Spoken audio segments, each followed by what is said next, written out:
Hi, I'm Matt with State of Flux here to give you my official top 5 ranking of the movies of 2021, as well as my Oscar predictions. This here is my Oscar ballot, and I'm going to give you my definitive final predictions, and then tomorrow I will come at you, hopefully, with a wrap-up of the winners and sort of my thoughts on all of that. So let's start with my top 5 films of 2021. I did give you a previous top 5 at the end of the year last year that had all of my favorite movies to that point, but certainly with award seasons you get to see more movies that you didn't necessarily have access to, and my thoughts did change radically. In fact, only 2 films on this list were covered originally. So let's go through it. I'm going to work my way backward. And number 5 spot is Candyman. Candyman is one of the movies that remains on my list. I think that movie is insanely well written. It's scary. It's best when it's being more of a meditative cultural commentary or societal commentary than when it is being a horror film, but the horror elements are good. It's beautifully shot by Nia Costa, and I can't wait to see what she brings to the Marvel Universe. She's doing Marvels, which is one of the upcoming slated films for 2023 in the MCU. But Candyman's great, excellent screenplay by Jordan Peele. Give that one a shot if you've not watched it. Number 4 is a new entry on this list, and that is West Side Story. West Side Story is a film that I was relatively resistant to. However, one thing that intrigued me about it was that Steven Spielberg had always wanted to make a musical. The only time he really dabbled in musical film was his sequence in The Temple of Doom. The opening sequence, which was great, full of energy, and that's not something you can say about many of Spielberg's recent films. His films tend to have like a blandness to them because they're very serious, topical films, and they lack the energy of his younger career that really worked for him. This movie is brimming with energy, brimming with life, equal to, if not better than, the original Oscar-winning Best Picture, West Side Story.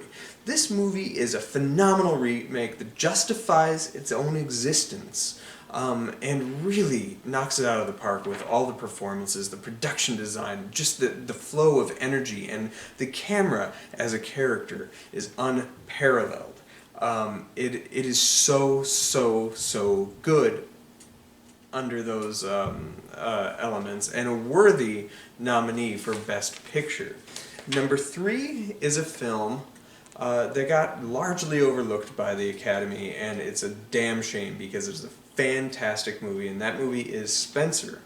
This movie got a single nomination, which was Kristen Stewart got nominated for playing Princess Diana, and this is sort of like a hypothesized version of what if Princess Di had declared her own agency instead of following royal bloodlines, and what that means to her nation. And the film is kind of slow. Could be argued that it is laborious, but for the first 45 minutes, as it was kind of meandering through, I was like, she's doing a great job, but I don't really get why this movie is getting the praise it's getting. And then one scene shifted for me. It's a scene lit by candles, and that's all I'll say, because I think you should watch this movie. It is a beautiful film, beautiful meditation on a life that wasn't, and it's kind of a shame that this life wasn't. It's a beautiful film, and easily one of my favorites of 2021. One that deserved recognition for its screenplay, for its cinematography, for its production design, for its costuming and hair and makeup, not only just her performance. This is an exceptional movie that deserved a Best Picture nomination. It's a shame that it didn't get one, and I urge you to seek out Spencer, currently streaming on Hulu. Check it out. and stick with it. If you find it slow in the beginning, so did I, but it like enveloped me by the end. I adored this film. In my second place is my prior favorite movie of 2021, that is The Last Duel. I still think that this movie is the best screenplay written in 2021. It is a damn shame that it did not get a single recognition from the Academy, particularly though for screenplay. That's what it needed to not only be nominated for, that's what it needed to win, and it's a shame. It's a great screenplay. This is sort of a timeless film that examines a horrific, heinous rape or allegation of rape, and how men and women are treated differently in that scenario, especially when a person is of political privilege. And it's something that you saw with the Brett Kavanaugh trial, and this implements the story structure from Rashomon, Akira Kurosawa's excellent Rashomon, to excellent effect on the film. It's easily Ridley Scott's best movie, I think, hands down without question, and an excellent screenplay that I urge you to check out. Like, just read the screenplay or watch the movie. Jodie Comer also was amazing in that film. She gave my favorite performance of any actor or actress last year in that film, and did not get recognized, which is a shame. Check out The Last Duel. But my favorite film of 2021 is Coda. This is a movie that was kind of a sleeper hit over the summer. It was a straight-to-streaming Apple Plus movie. It's the only way to currently watch it unless your theater's lucky enough to have it. However, the licensing for theatrical distribution ends today. So if you didn't get a chance to see it today, you're not seeing it in the theater unless they come to some other licensing agreement. So you'll have to watch it on Apple Plus. This movie is stunningly gorgeous in a way that creeps up on you, because it could be argued that this is kind of almost a Lifetime-like movie.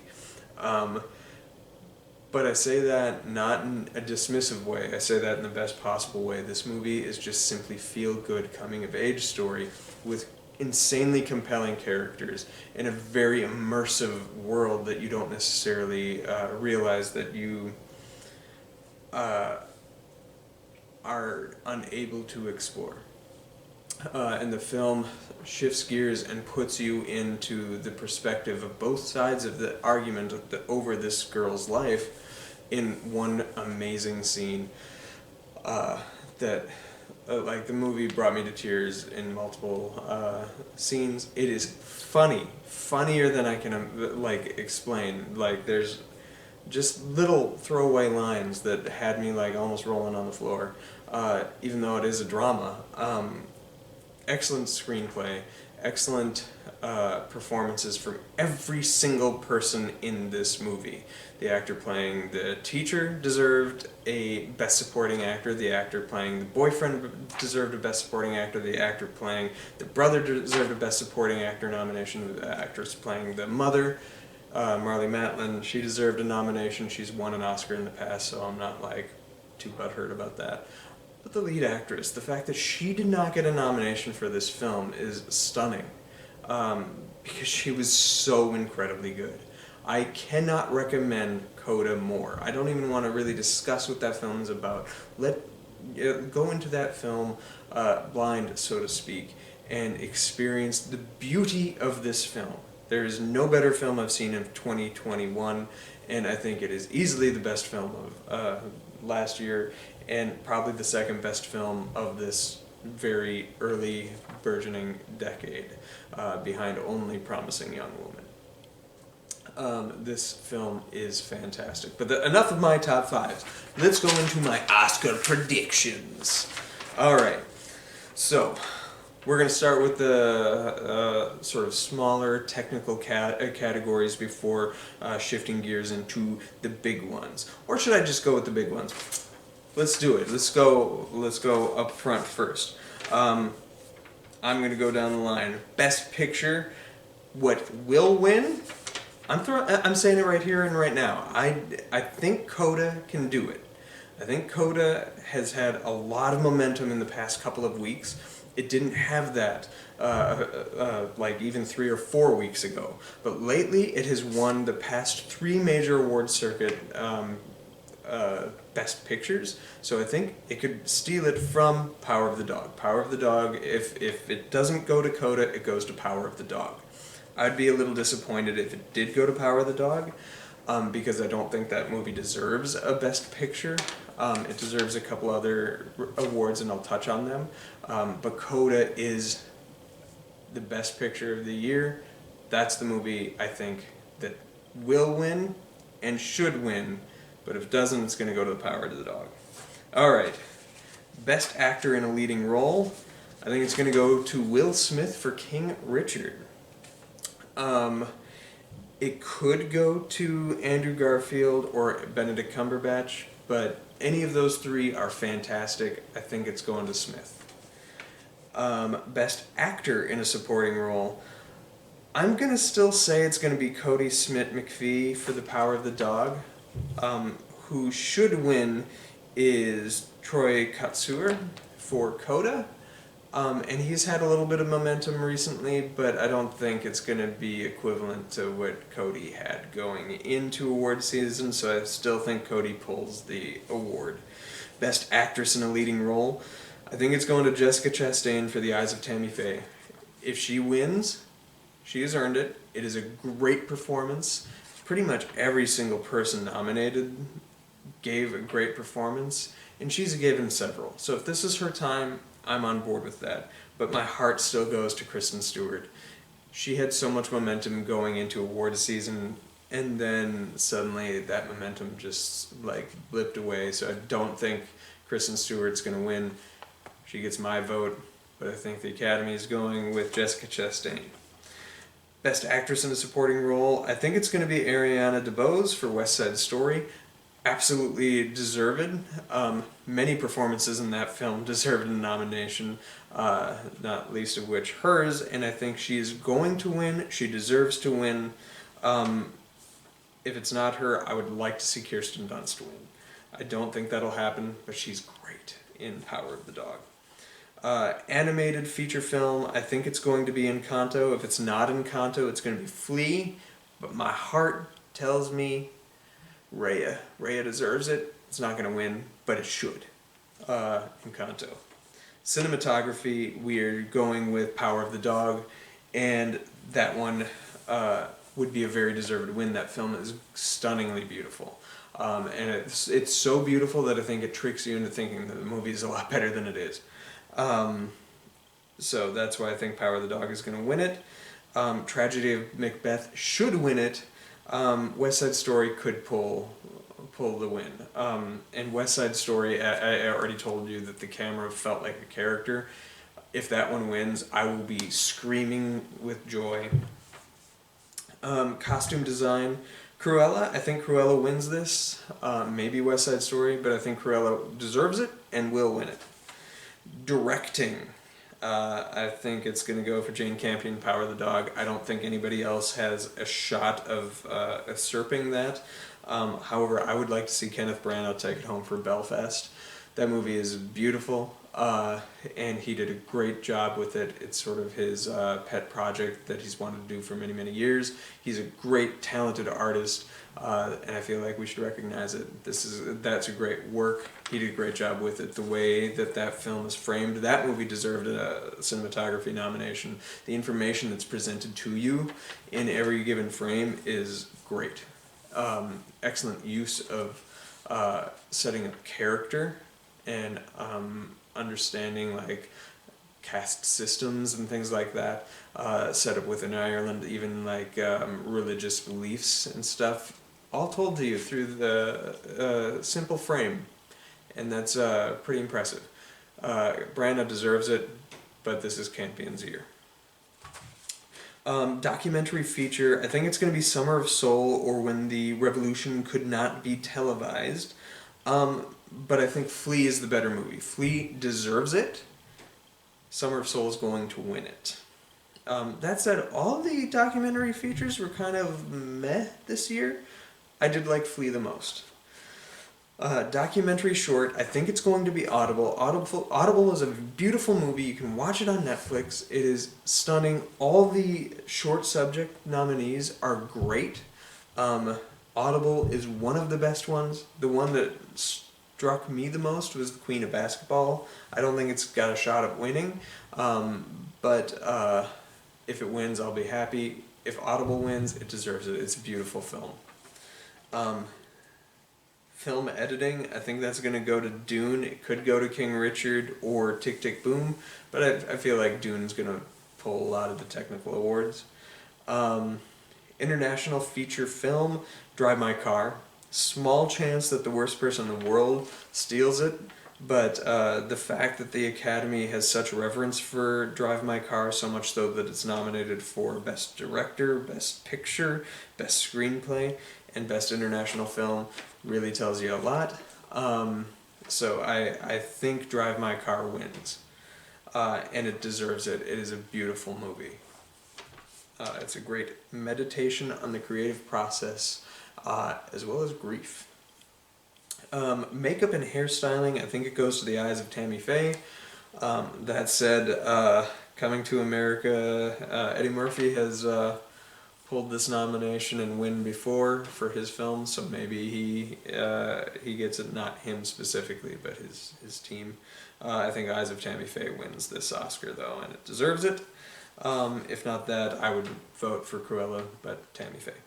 Original score, I think Dune, maybe Encanto, just because Encanto had a lot of love recently, but I think Dune's the winner here. Original song, I think it's going to be Dos Oruguitas from Encanto. Maybe it goes to Billie Eilish for No Time to Die, and I think that would be a well-deserved win. I love Billie Eilish. She's kind of a badass, and I'd like to see her holding an Oscar. But I think because Encanto did not nominate the right song or make eligible the right song for nomination, that they're just going to kind of give it a, well, it won an award for a song, so it'll go down in the history books. Best Picture, I already did that. I think it's going to be Coda. Production design, I think that's going to be Dune. It should be Tragedy of Macbeth or West Side Story, but it is Dune. Animated short film, I'm going to be honest with you, none of them were very good to me. Like, I'd never watch a single one of these ever again. The one that least bothered me is the one that I think will win, which is the Windshield Wiper. I think that one had some interesting contextual stuff that it was saying. It's a little on the raunchy side, but I dug that, and it has a beautiful song in it, and I think the song kind of carries it in a lot of ways. Box Ballet would be my second choice. Robin could win it, but I think it's going to be the Windshield Wiper. I would like to see Box Ballet win, because go Chile. My wife's from Chile. Live action short film. I'm going to go with On My Mind. A lot of people are saying The Long Goodbye, and I think that one probably could pull it just because it's the most readily accessible. But On My Mind, so for whatever reason, is springing at me. Sound, I think Dune. There's not a world that we live in where Dune does not take that trophy home. Visual effects, I think Dune takes that trophy home, even though the sand sphincter looks like a sand sphincter and definitely needed more rendering. They had a whole extra year, but whatever. I would have nominated, or not, I would have voted for Free Guy. I think that is the best actual special effects in the year, or Shang-Chi and the Legend of the Ten Rings. But Dune wins it. Adapted screenplay, this could go one of many ways. I think it could go Dune. It could go Coda. I think it's going to go Drive My Car. I really do. But it could go Coda. original screenplay, I think it's going to go to Licorice Pizza. It could go to Branagh for Belfast, or even The Worst Person in the World. Here's the interesting thing with adapted and original screenplay. Quentin Tarantino once had a quote where he said that whatever wins screenplay is what should have won Best Picture. Often not the same movie wins Best Picture. And likely he said that because he's won multiple Oscars for writing and he's never won a Best Picture or Best Director. So I feel like some of that has to do with hubris. But he's not wrong. If you look back at the movies that were nominated for Best Original Screenplay, like Promising Young Woman is leaps and bounds better than Nomadland. Yet Nomadland is the more digestible film and takes the Best Picture trophy home. The screenplay ones are the chancier films, the ones that take more chances and are often remembered more fondly in the future.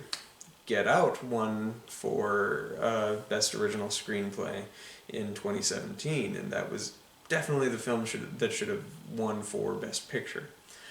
This is a trope that you see many, many times, even with Pulp Fiction and Inglourious Bastards. So,